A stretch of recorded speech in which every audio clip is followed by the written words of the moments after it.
이번에는 제 34조 원격 의료입니다. 그죠? 그래서 원격에서 이렇게 진료를 하고 치료를 하는 그런 경우가 있죠. 무슨 어떤 처방을 내리면 그 원격지에 있는 그 의사가 거기에 맞춰서 그 절차, 그 방법에 따라서 이렇게 치료하는 그런 경우를 이야기를 합니다. 첫 번째 보시면 의료인은 그죠? 그 제 33조 1항 우리가 이런 내용이 있죠. 1항에 따라서 컴퓨터, 화상통신 등 정보통신 기술을 활용해서 먼 곳에 있는 의료인에게 의료 지식이라든지 기술을 지원하는 원격 의료를 할 수가 있습니다. 그죠? 그 다음에 원격 의료를 행하거나 받으려는 자는 보건복지부령으로 정하는 시설이라든지 장비를 갖춰야 되고, 그죠? 세 번째, 이 내용 한번 파란 색깔로 밑줄 그어주시기 바랍니다. 원격 의료를 하는 자, 즉 원격지 의사죠. 원격 의료를 하는 자는 환자를 직접 대면하여 진료하는 경우와 같은 책임을 진다. 그죠? 이 사람이 어떤 처방을 내리거나 그죠? 지시가 했을 때 그 지시가 잘못됐다 그러면 처방이 잘못됐다면 그 원격지 의사, 원격 의료를 하는 원격지 의사가 그 책임을 져야 된다라는 것이고요.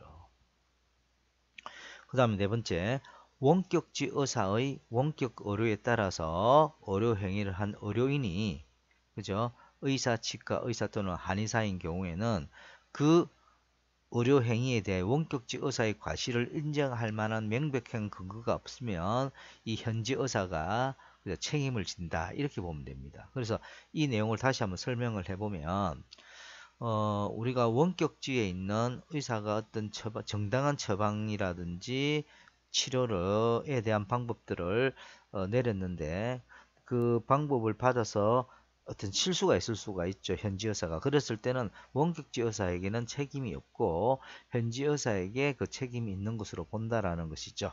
그래서 여기 보시면 원격지 의사의 과실을 인정할 만한 명백한 근거가 없으면 현지 의사에게 그 책임이 있다고 본다는 요거 파란색으로 밑줄 그어 주시기 바랍니다. 그 다음에 원격 의료의 시설 및 장비 그냥 이렇게 봐주시면 되겠고요. 그 다음에 의료기관 개설 특례 요거 중요합니다. 별표 2개를 해주시기 바랍니다. 봅시다. 그 소속 직원이라든지 종업원, 그죠? 그 밖에 구성원이나 그 가족의 건강관리를 위해서 우리가 부속 의료기관을 개설할 수가 있는데, 이런 부속기관을 개설하려고 하면 그 개설 장소를 관할하는 시군구청장에게 신고하면 됩니다. 이거 파란색으로 밑줄 그어주시고, 만약에 그 부속 의료기관이 병원급일 경우에는, 그죠? 병원급일 경우에는 누구에게? 역시 마찬가지로 시도지사에게 허가를 받아야 된다. 그죠? 그래서 이 부분 그 원급에 대한 부분에서 신고하지 않으면 500만 원 이하 벌금에 해당이 되지만 병원급인데 시도지사 허가받지 않고서 부속 의료기관을 개설하게 되면은 3년 이하 징역 또는 3천만 원 이하의 벌금에 해당된다는 거 기억해 주시기 바랍니다. 그 다음에 개설 신고 및 허가에 관한 절차 조건 그 밖에 필요한 사항과 그 의료기관의 운영에 필요한 사항은 보건복지부령으로 정한다. 이렇게 되어 있습니다. 그 다음에 시행규칙 제32조 부속의료기관 개설 특례 부분인데 요게 막 그대로 있죠. 중간에 쭉 보시면 부속의료기관을 개설하려면 파란 색깔로 밑줄 그어주시고 부속의료기관 개설 신고서 또는 개설 허가 신청서에 다음 내용의 서류를 첨부해서 시도지사나 시군구청장에게 제출해야 된다. 이러한 내용을 첨부해서 한다라는 것이 되겠고요. 그 다음에 뭐 증명하는 서류는 그냥 읽어봐 주시기 바랍니다. 그 다음에 제36조 준수사항에 대한 내용이라고 보시면 되겠습니다. 준수사항. 그래서 뭐 여러가지 의료기관 종류에 대한 규격에 관련된 사항 뭐 쭉 있습니다. 그죠? 그런 것들을 준수해야 된다. 한번 읽어봐 주시기를 부탁드리고요. 그래서 쭉 넘어가겠습니다. 그래서 의료기관 종류별 시설 기준 이렇게 쭉 나와 있죠. 이렇게 쭉 넘어가도록 그렇게 하겠습니다. 들어가 있습니다. 또 여러분들은 한 번 정도는 읽어봐 주셔야 됩니다. 저는 이렇게 넘어가지만 여러분들은 한 번 정도는 꼭 좀 읽어봐 주시기를 부탁드립니다. 이렇게 쭉 되고요. 그 다음에 시행규칙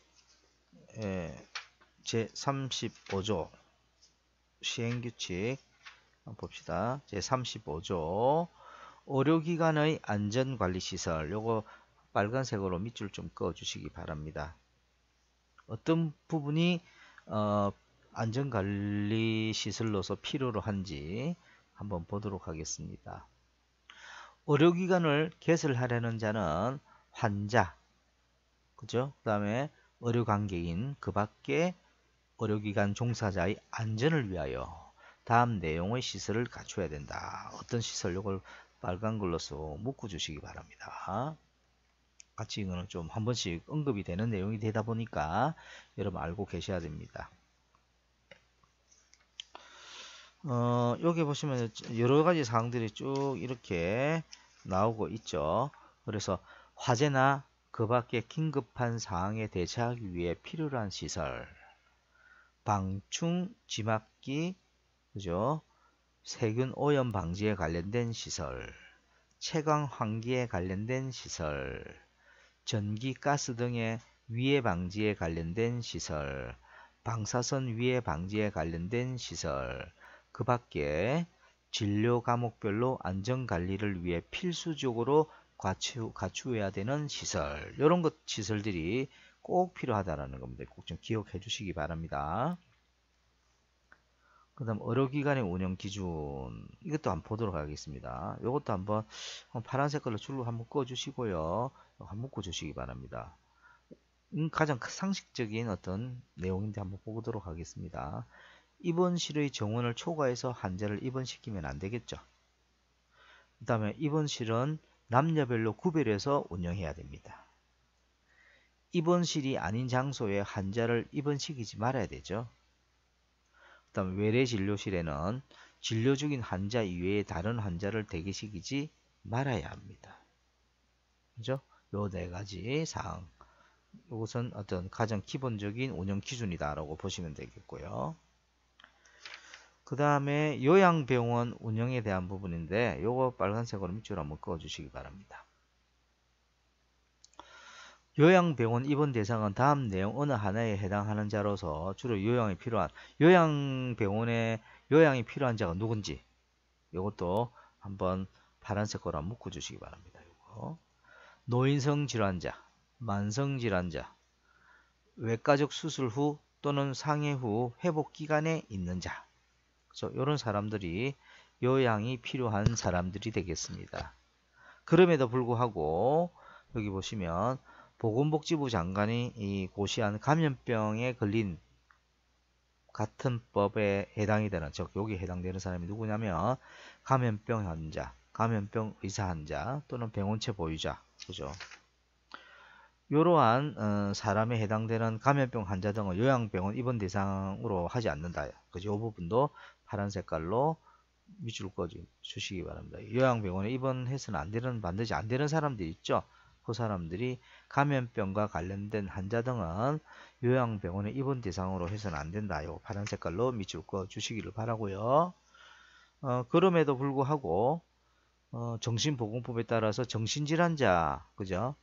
와 같은 이런 사람들도 역시 요양병원 입원 대상으로 해서는 안 된다. 감염병 환자라든지, 그죠? 그 다음에 정신병원 병원 입원 대상이 해당되는 사람 역시 요양병원에, 그죠?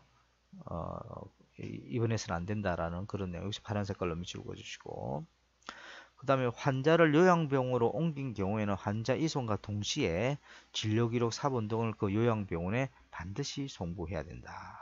그죠? 그죠? 그리고 이것도 파란 색깔로 밑줄 그어 주시기 바랍니다.